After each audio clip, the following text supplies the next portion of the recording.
ត្រីពុកម៉ែបងប្អូនអរគ្នាបាទមកទៀតហើយថ្ងៃនេះខ្ញុំមានអារម្មណ៍ថាចង់និយាយអួតពីរោងចក្រខ្ញុំបន្តិចព្រោះតែរាល់ឆ្នាំគឺខ្ញុំអត់មានអីអួតគេទេ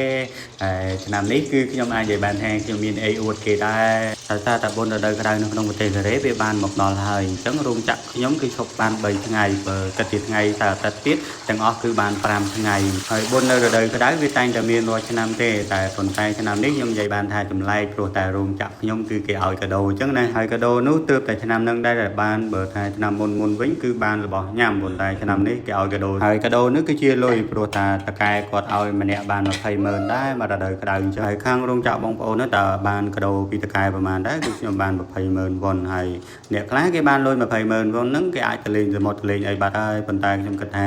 នាំតែបាន200,000វ៉ុនហ្នឹងមកហ្នឹងក៏វាមិនត្រួតដែរព្រោះយើងធ្វើការគេរហូតដល់បាន2ឆ្នាំម្ដងទើបគេឲ្យ200,000វ៉ុនហ្នឹងបើតែអ្នកមកតែដបងគឺអត់បានលុយអត់បានកាដូទេព្រោះតែស្តង់ដារការងារគេអញ្ចឹងក៏ខ្ញុំមិនស្អីដឹងតែរោងចក្របងប្អូនដូចខ្ញុំអត់អ្នកមកដបងគឺអត់បានលុយទេបើមិនជាអត់គ្រប់1ឆ្នាំប៉ុន្តែ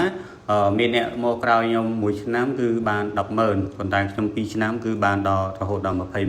ងប្អូនគ្នាបាទ